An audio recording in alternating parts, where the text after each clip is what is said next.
Hello guys and welcome to Tradia. This is your morning market update for 8th of February 2021. सबसे पहले हम world markets के हाल देख लेते हैं। तो कॉस्पी नेगेटिव रीजन में ट्रेड कर रहा है एंड प्रॉफिट बुकिंग यहाँ पर देखी जा सकती है। SGX Nifty, Hang Seng and Nikkei all three are trading in positive direction. तो आज हम ये एक्सपेक्ट कर सकते हैं कि हमारे मार्केट्स भी फ्लैट टू नेगेटिव रीजन की तरफ जाने की कोशिश कर सकते हैं एंड कुछ टेक्निकल लेवल्स हैं जिनके बारे में हम आगे डिस्कस करेंगे एंड इसी के तहत हम कह सकते हैं कि शायद हमको आज के सेशन में हल्की फुल्की प्रॉफिट बुकिंग देखने मिल सकती है। S&P 500 ने 0.39% पॉजिटिव के साथ क्लोजिंग दी थी फ्राइडे एंड में। Nasdaq also traded in the similar kind of region and give 0.57% upside move. Gold अपनी पुरानी पोजीशन से काफ़ी थोड़ा ऊपर आ गया है एंड अगर स्टिमुलस यूएस दे देता है अपने सिटीजन्स को तो then there can be a good up move in gold. Apart from this, USD INR, it is consolidating at a level near 73 rupees now, and the present rate is 72.87, which is 0.07% up. आज कोई major data releases नहीं हुआ है, so we will skip this part, but काफ़ी सारी companies ने अपने earnings update दिए हैं. There are really a lot of names, but as you can see from here, apart from a few names, most of the companies have given up some really good upside move. कुछ नामी गिनामी कंपनियां जो जिनसे आपको आज के trade में थोड़ा बच के रहना है उनके बारे में बता देता हूं. तो SCI का नेट प्रॉफिट डाउन हुआ है 55%. फोर्टिस हेल्थ केयर में भी नेट प्रॉफिट डाउन दिखाया गया है. गति ने 400% लॉस दिखाया है नेट प्रॉफिट में and its consolidated profit came to 25 crore rupees. Jindal saw its profit down by 27%. Shishai Paper का profit 90% down, and these are the companies which you should stay away from. And the other thing is that most of the companies जो बाकी list में listed है, these companies have given some really good results, but the point is last जो quarter हुआ है हमारा जिनके ये रिजल्ट्स डिक्लेयर हुए हैं, this quarter is suppose to be a good quarter for the economy because festival season होता है एंड फेस्टिवल सीजन के कारण जो पेंटअप डिमांड थी वो काफ़ी अच्छी तरीके से बाहर निकल कर आई एंड उसी के कारण हमको हर सेक्टर में ऑलमोस्ट अच्छी नेट प्रॉफिट्स देखने मिली है क्वार्टर ऑन क्वार्टर बेसिस पे. Okay, some special mentions which you need to take care about are Equitas जिसका प्रॉफिट 200% अप हुआ है एंड इसके अलावा किर्लोस्कर इंडस्ट्रीज जिनका प्रॉफिट 300% अप हुआ है and this small cap company Shiva mills, this has इसने प्रॉफिट के सारे रिकॉर्ड ही तोड़ दिए हैं and its profit is up by 2955%. So long term में शायद ये एक अच्छा बेट हो सकता है शिवा मिल्स, बट ये पेनी स्टॉक होने के कारण मैं आपको बहुत बड़ा अमाउंट यहाँ पर इन्वेस्ट करने की सलाह नहीं दूंगा. एफिल इंडिया जो कि एक डिजिटल मार्केटिंग कंपनी है, इनके प्रॉफिट में भी अच्छा खासा हमको उछाल देखने मिला है विच इज़ 43% एंड भेल gave a good profit of 68%. Then Narayana Hrudayalaya gave 30% upside and Gujarat Gas and Gulf Oil. Gujarat Gas gave a 98% upside and Gulf Oil gave 14% upside. So हम ये भी कह सकते हैं कि जो ऑयल एंड गैस इंडस्ट्री में बीच में डिमांड कम हो गई थी वो अब धीरे धीरे लौट रही है and quarter on quarter basis पे हम देख सकते हैं कि प्रॉफिट्स इंक्रीज हो रहे हैं. So this is it. Technical levels पर देख लेते हैं. तो सबसे पहले दोनों ही इंडाइसेस लास्ट सेशन में हम देख सकते हैं कि मार्जिनली अपवर्ड्स क्लोज हुआ है and Nifty was able to cross 15,000. लेकिन ये 5 डे की बुलिश रैली के बाद में हम एक्सपेक्ट कर रहे हैं कि हल्का फुल्का जो है आपका रिट्रेसमेंट हो सकता है, क्योंकि आप दोनों ही निफ्टी और सेंसेक्स दोनों को ही टेक्निकली एनालाइज करें तो आप देख सकते हैं कि ये चैनल के टॉप के पास में कंसोलिडेशन के रेंज में हमको नज़र आ रहे हैं एंड यहाँ से एक प्रॉफिट बुकिंग वाला मूव हमको देखने को मिल सकता है, क्योंकि काफ़ी सारे लोगों ने अपना पैसा अलग अलग स्टॉक्स में डाल के रखा हुआ था and this is a good time. Markets काफ़ी ऊपर की तरफ भी है and because of that we can see a good amount of profit booking, which can make this up move come back to some 14,000 levels back again in the long term. In the short term, it can go somewhere near 14,500 rupees. So keep an eye on it on Nifty levels. Bank Nifty में भी हमने Friday के session में SBI को out perform करते हुए देखा, जिसकी वजह से बैंक निफ्टी इंडेक्स ने काफ़ी अच्छा अपमूव दिया है, बट बाकी बैंक्स इस अपमूव को सपोर्ट नहीं कर पाए.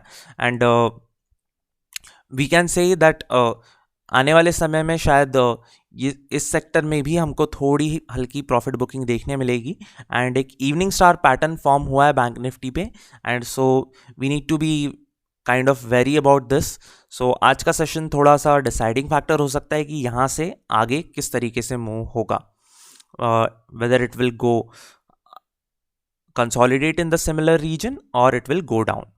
आरबीआई ने अपनी तरफ से तो एक अच्छी गुड न्यूज़ दे ही दी है कि वो लिक्विडिटी को इंश्योर करेंगे कि वो काफ़ी अच्छी तरीके से सिस्टम में रहे.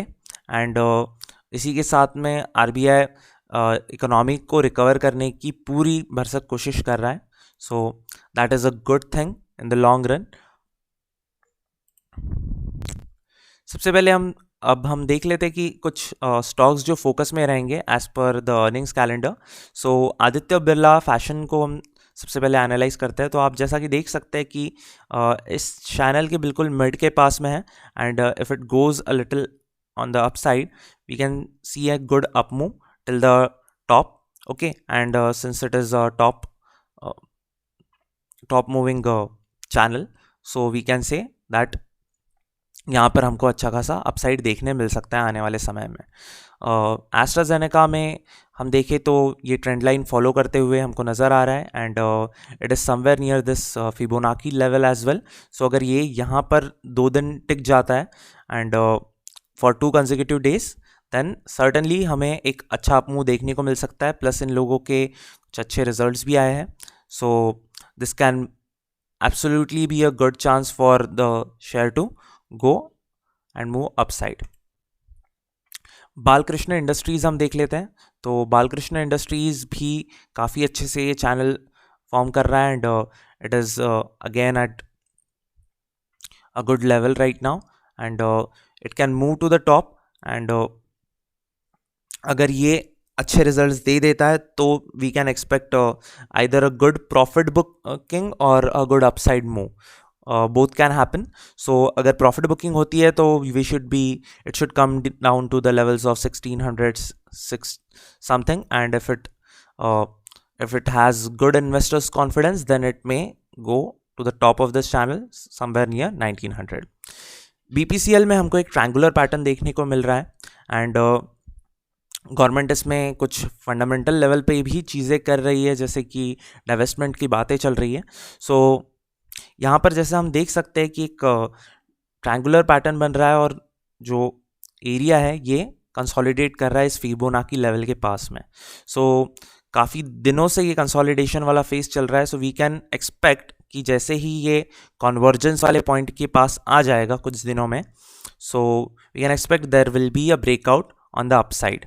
सो बशर्ते कि गवर्नमेंट अपने डाइवेस्टमेंट के लिए इसके शेयर्स सस्ते में ना बेच दे, या फिर कुछ और फंडामेंटल लेवल पर चेंजेस ना आ जाए. गोदरेज कंज्यूमर प्रोडक्ट्स को हम देख लेते हैं. तो Godrej consumer products is also support going for a good trend line support here in this reason.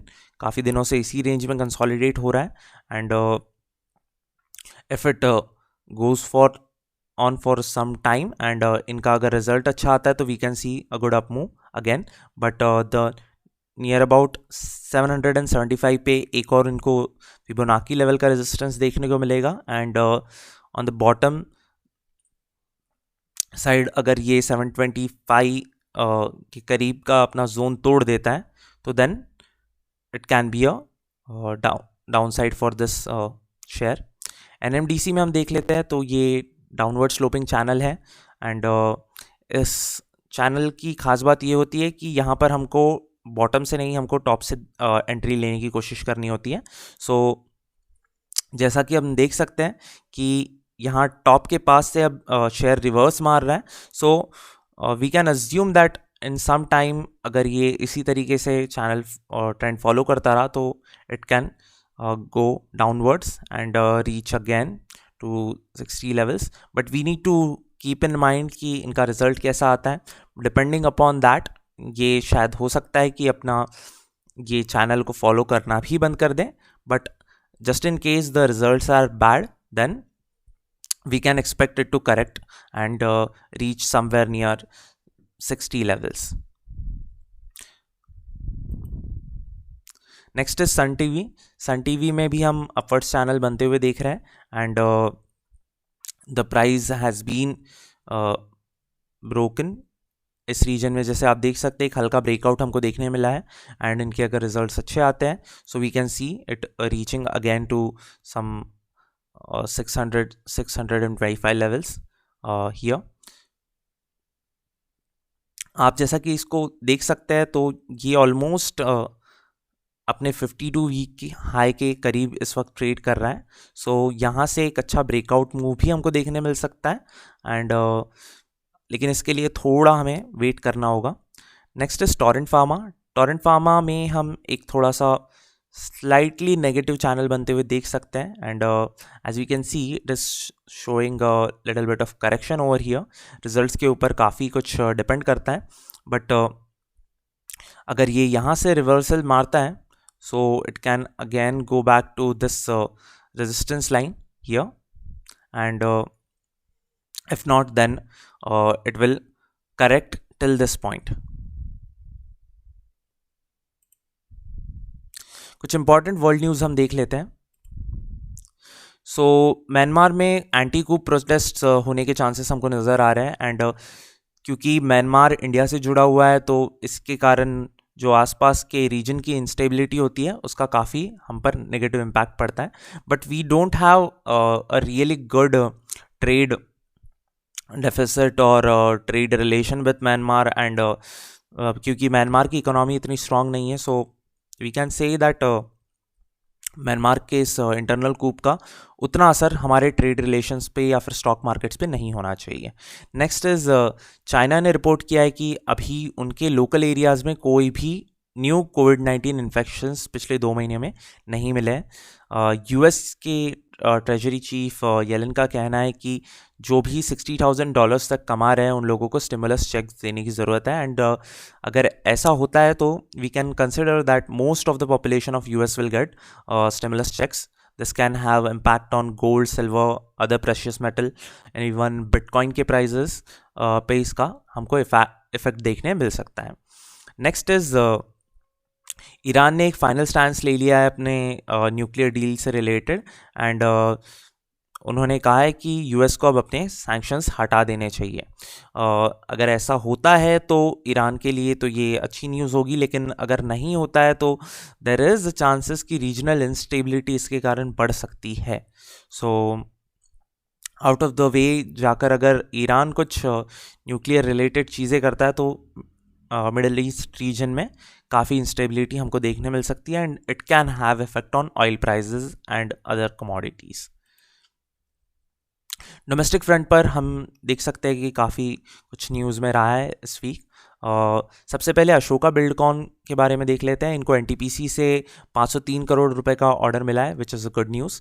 Gulf oil lubricant का कहना है कि ये ईवी चार्जिंग स्पेस में अब एंटर करना चाहते हैं क्योंकि गवर्नमेंट भी इलेक्ट्रिक व्हीकल्स को प्रमोट कर रही है and this is a good move. First mover advantage शायद इनको मिल सकता है. नेक्स्ट देखते हैं कि निहार इन्फो ग्लोबल लिमिटेड जो है इनको परचेस ऑर्डर मिला है ओएनजीसी की तरफ से which is a good news. Tata Motors को ने पार्टनर किया है एडलॉइड के साथ में नई सफारी 2021 मॉडल को लॉन्च करने के लिए. सो टाटा मोटर्स जैसा कि हम पिछले कुछ दिनों में देख सकते हैं इसने काफ़ी अच्छा अपमूव दिखाया है एंड आपको जानकर हैरानी होगी कि जो JLR के सेल्स है वर्ल्ड वाइड इसमें 53% कंट्रीब्यूशन होता है JLR इलेक्ट्रिक व्हीकल्स का. So we can say that Tata motors is a good bet in long term, क्योंकि इलेक्ट्रिक व्हीकल में इन लोगों की नेक्सॉन एंड JLR मॉडल्स जो है काफ़ी अच्छा परफॉर्म कर रही है वर्ल्ड लेवल पर भी, एंड इंडिया में भी इनके काफ़ी अच्छे रिव्यूज़ आए हैं। नेक्स्ट देख लेते हैं, BEML ने 11 एंटिटीज़ के साथ एरो इंडिया में कुछ MOU साइन किया है, तो this is a positive news. AstraZeneca की डपैगली फ्लोजन नाम की टैबलेट जो है, इसको DCGI ने नोट दे दिया है। This tablet is actually use for type 1 and type 2 diabetes treatment. तो जैसे कि हम देख सकते हैं कि इंडिया में हम लाइफस्टाइल डिजीज़ेस को धीरे धीरे बढ़ते हुए देख रहे हैं। So this is a good news. AstraZeneca की ये दवा इनके बॉटम लाइन को अच्छा खासा इम्पैक्ट दे सकती है। सेरा सैनिटरी वेयर के मिस्टर जुगल किशोर तापरिया, जो कि इंडिपेंडेंट डायरेक्टर थे, इन्होंने पोस्ट से रिज़ाइन कर दिया है। एंड अगर इंडिपेंडेंट डायरेक्टर किसी पोस्ट से रिज़ाइन करता है तो it can sometimes mean that कुछ कॉरपोरेट गवर्नेंस के इश्यूज हो सकते हैं। So be aware of this company Cera sanitary ware. M&M Mahindra and Mahindra ने मनोज भट्ट को अपना CFO अपॉइंट किया है। मिनिस्ट्री ऑफ कॉरपोरेट अफेयर्स का कहना है कि रूरल इलेक्ट्रिफिकेशन कॉरपोरेशन REC को और इसकी सब्सिडरीज को हम अमलकमेट कर देंगे, which is a good news. BDL ने 2 नए प्रोडक्ट्स लॉन्च किए हैं अपने एरो इंडिया एक्सपो में, Dishani and Garudastra, which is good. अगर इनको मिलिट्री या इंडियन आर्मी या फोर्सेस की तरफ से कुछ अच्छे ऑर्डर्स मिलते हैं तो this can show a good up move. Then Vodafone Idea ने अपने पोस्टपेड प्लान्स के प्राइजेस 4 स्टेट्स में हाइक कर दिया है। सो जनरली होता ये है कि पोस्टपेड के कस्टमर्स जो होते हैं थोड़ा लॉयल कस्टमर बेस होता है, and if that is so कुछ हद तक के हम कह सकते हैं कि शायद कुछ लोग अपना पोस्टपेड प्लान मूव कर ले, but it hardly happens. So it will have almost nail impact, and bottom line में इनका प्रॉफिट बढ़ेगा ही। रिलायंस ने अपने खुद के जो गैस है KG D6 बेसिन से जो निकलती है उसका 2/3 पार्ट खरीद लिया है। गेल, शेल और अदर कंपनीज को इन्होंने KG D6 का बचा हुआ गैस बेचा है। एंड गेल ने 2433 करोड़ रुपए के कुछ पाइपलाइन प्रोजेक्ट्स जो है वो वेस्ट बंगाल में कंप्लीट किया है। So overall this is a good news, क्योंकि अब इन कंप्लीट प्रोजेक्ट कंप्लीशन के बाद अब धीरे धीरे इन एरियाज से मोनेटाइजेशन भी शुरू हो जाएगा एंड पैसा आना शुरू हो जाएगा। NMDC ने लम्स एंड फाइन्स के प्राइजेस में 600 रुपये पर टन की प्राइस रिडक्शन की है। NTPC के तपोवन विष्णुगढ़ हाइड्रो प्रोजेक्ट में उत्तराखंड फ्लड्स के कारण काफ़ी डैमेज हुआ है, एंड जिसकी वजह से हम इसका इफेक्ट आज NTPC के शेयर्स पर भी देख सकते हैं। So stay aware of this news. Alkem laboratories ने 25 रुपये का डिविडेंड अप्रूव किया है। गल्फ ऑयल ने 7 रुपीज़ का इंटरिम डिविडेंड डिक्लेयर किया है। ऋषिरूप ने इंटरिम डिविडेंड 5 रुपीज़ का डिक्लेयर किया है। इक्विटास होल्डिंग ने 2 रुपीज़ का। VRL लॉजिस्टिक के बोर्ड ने एक बायबैक रखने की कोशिश की है, जिसमें ये 300 रुपये पे अपनी ही कंपनी का शेयर खरीदेंगे। नेक्स्ट इज़ केयर रेटिंग्स, इन्होंने 3 रुपीज़ का इंटरिम डिविडेंड देने की बात की है। तो ये थी कुछ इंपॉर्टेंट न्यूज़ जो आज के मार्केट्स को इन्फ्लुएंस कर सकती है। I hope you like our content, so please like, share, subscribe, and let other traders and investors know about our services. Have a great day and happy trading.